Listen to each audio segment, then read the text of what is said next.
ఆంధ్రప్రదేశ్ రాజధాని అమరావతికి ప్రధాని చేతుల మీదుగా శంకుస్థాపన జరిగి నేటికి ఏడాది.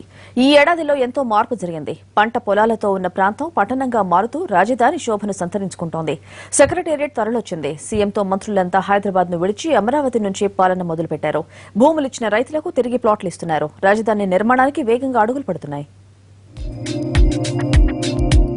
ఆంధ్రప్రదేశ్ రాజధాని అమరావతి నిర్మాణానికి శంకుస్థాపన జరిగి ఏడాదవుతోంది. సరిగ్గా ఏడాది క్రితం ఇదే రోజున ప్రధాని నరేంద్ర మోడీ అమరావతి నిర్మాణానికి శంకుస్థాపన చేశారు. కృష్ణానది పరివాహక ప్రాంతమైన ఉద్దండరాయనిపాలెం వద్ద స్ట్రీట్ క్యాపిటల్ నిర్మాణానికి శంకుస్థాపన జరిగింది. ప్రపంచ స్థాయి రాజధాని నిర్మించాలని భావిస్తున్న ప్రభుత్వం దానికి అమరావతి అని పేరు పెట్టింది. తుళ్లూరు, తాడేపల్లి, మంగళగిరి మండలాల్లోని 29 గ్రామాల్లో భూ సమీకరణ ద్వారా 22,000 మందికి పైగా రైతుల నుంచి దాదాపు 35,000 ఎకరాల భూమిని సేకరించింది. భూమి ఇచ్చిన రైతుల సమక్షంలోనే రాజధానికి శంకుస్థాపన చేసింది ప్రభుత్వం. ఏడాది కాలంగా రాజధాని పనులను పరుగులు పెట్టించింది.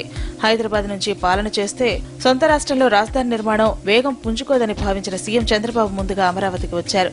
బస్సునే తన కార్యాలయంగా చేసుకుని పని ప్రారంభించారు. తాత్కాలిక సచివాలయ నిర్మాణాన్ని మొదలుపెట్టారు. ఏడాదిలో పూర్తి చేసి ఉద్యోగులను హైదరాబాద్ నుంచి అమరావతికి వచ్చేలా చేశారు. తాత్కాలిక సచివాలయంలో సీఎం కార్యాలయం ఇటీవలే ప్రారంభమైంది. మంత్రులు కూడా తమ కార్యాలయాలను ప్రారంభించుకున్నారు.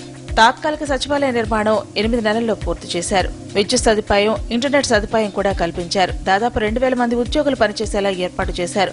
మరోవైపు రాజధాని నిర్మాణానికి భూములిచ్చిన రైతులకు ప్రభుత్వం ప్రకటించిన విధంగా సీఆర్టీఏ రిటర్నబుల్ ఫ్లాట్ పంపిణీ ప్రక్రియను మొదలుపెట్టింది. ఇప్పటికే 10 గ్రామాల రైతులకు లాటరీ పద్ధతిలో ఫ్లాట్ల కేటాయింపు జరిగింది. మిగిలిన గ్రామాలకు నవంబర్లో కేటాయించనున్నారు. రాజధానికి శంకుస్థాపన జరిగిన ప్రదేశాన్ని పర్యాటక స్థలంగా మార్చారు. భూమి పూజ జరిగిన మండలాన్ని ఇప్పటికీ చాలా మంది వచ్చి చూసిపోతున్నారు. భూమి పూజ జరిగిన ప్రదేశం వెలగపూడిలో తాత్కాలిక సచివాలయ సముదాయాలకు అనేక ప్రాంతాల నుంచి సందర్శకులు వస్తున్నారు. ఇక 28న అమరావతిలో ఆర్థిక పరిపాలనా భవనాలకు కేంద్ర ఆర్థిక మంత్రి అరుణ్ జైట్లీ శంకుస్థాపన చేయనున్నారు. 2018 డిసెంబర్ నాటికి పరిపాలనా నగరాన్ని నిర్మించాలనే లక్ష్యంతో ప్రభుత్వం ఉంది.